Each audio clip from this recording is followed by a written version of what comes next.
Waziri wa mambo ya nje wa Marekani ameonya kuwa nchi hiyo itaachana na mpango wa kutafuta makubaliano ya amani kati ya Urusi na Ukraine ikiwa hakutokuwa na dalili zozote za swala hilo kufanikiwa katika siku chache zijazo. Phyllis Mwate anakuarifu zaidi. Marco Rubio alikuwa akizungumza baada ya kufanya mikutano kadhaa na wanasiasa wa Ulaya mjini Paris. Alisema Rais Trump bado anataka makubaliano ya mpango wa amani, lakini akaongeza kuwa Marekani vile vile ina masuala mengi inayoyapa kipaumbele. Tulikuja hapa jana ili kuanza kuzungumza juu ya mpango maalum zaidi wa kile kinachotakikana ili kumaliza vita, kujaribu kujua kuhusu swala la hivi karibuni. Na nazungumza juu ya swala la siku, sio swala la wiki. Ikiwa hivi ni vita vinavyoweza kumalizika, ikiwezekana tuko tayari kufanya chochote tunachoweza kuwezesha hilo na kuhakikisha kwamba linafanyika, yani kwamba linaisha kwa njia ya kudumu na ya haki.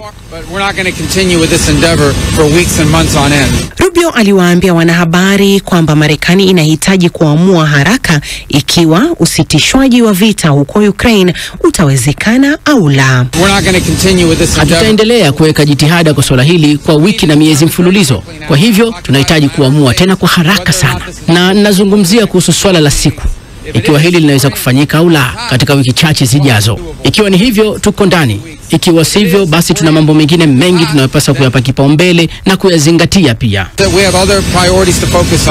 Alipoulizwa kuhusu maoni ya Rubio, mbunge wa Ukraine Kira Rudich ameiambia BBC kwamba hakushangaa kwamba juhudi za Marekani za kufikia makubaliano ya amani yanayohusisha Urusi hazikufaulu. This is what we anticipated. Hivi ndivyo tulivyotarajia mwanzoni kabisa, wakati Rais Trump aliahidi kumaliza vita katika muda wa saa 24 na kisha katika mamia ya siku. Kwa sababu tulikuwa tunauliza wazi ni njia gani ambazo Marekani inaweza kutumia ili kushinikiza Urusi. Kwa sababu Ukraine haikuwa tatizo kamwe. Badala yake mkakati wa utawala mpya ulikuwa kushinikiza Ukraine kwanza. Ilikuwa wazi kabisa kwetu kwamba bila kuwa na mkono wenye nguvu itakuwa vigumu kumshinikiza Putin kumaliza vita. It will be impossible to pressure Putin to end the war. Vile vile msemaji wa ikulu ya Kremlin aliulizwa iwapo Marekani itajitenga na mazungumzo ya amani. Dmitry Peskov alisema ni juu ya Marekani yenyewe kutoa jibu hilo, lakini akasisitiza kuwa kuna matumaini.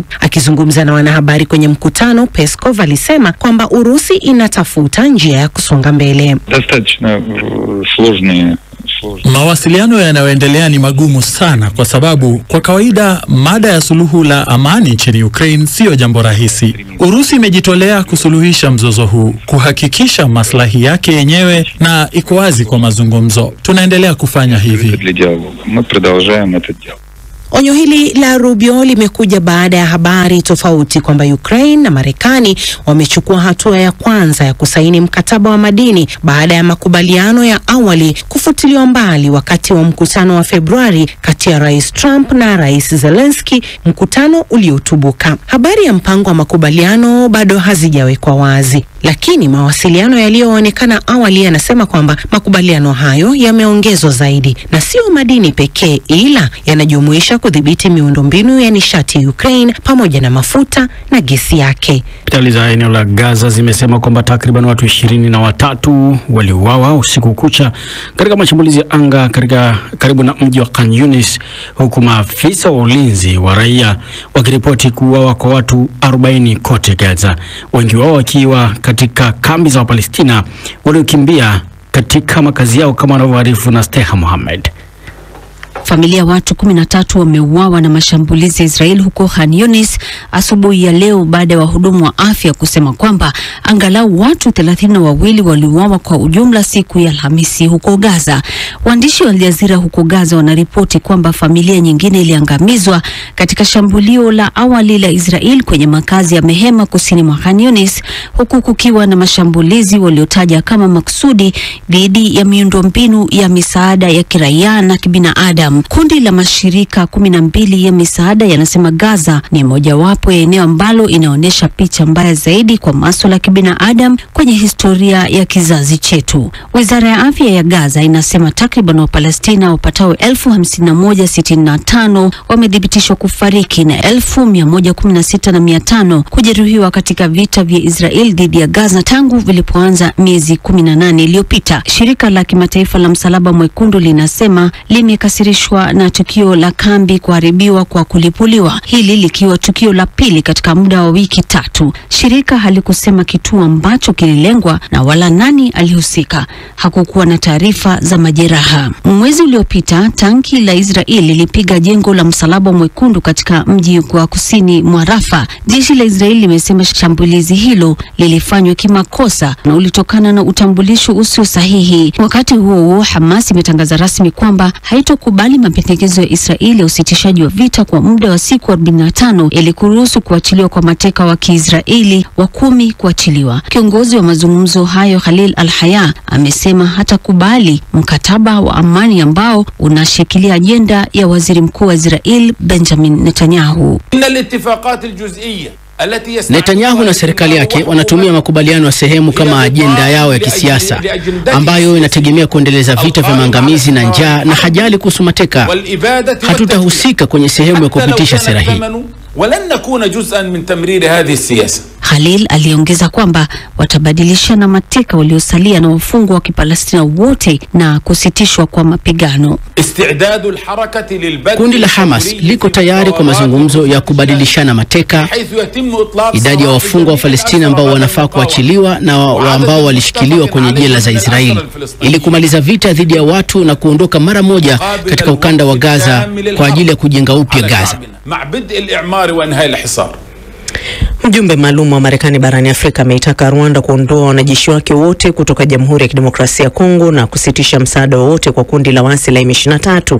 Eneo la mashariki mwa Jamhuri ya Kidemokrasia ya Kongo limekumbwa na mzozo wa miongo kadhaa, lakini hali ya wasiwasi imeongezeka katika miezi hivi karibuni kutokana na kusonga mbele kwa kundi la waasi la M23 ambalo jumuiya ya kimataifa inasema linaungwa mkono na Rwanda. Hivyo Kigali imekanusha mara kwa mara tuhuma hizo. Robert Kiptona maelezo zaidi.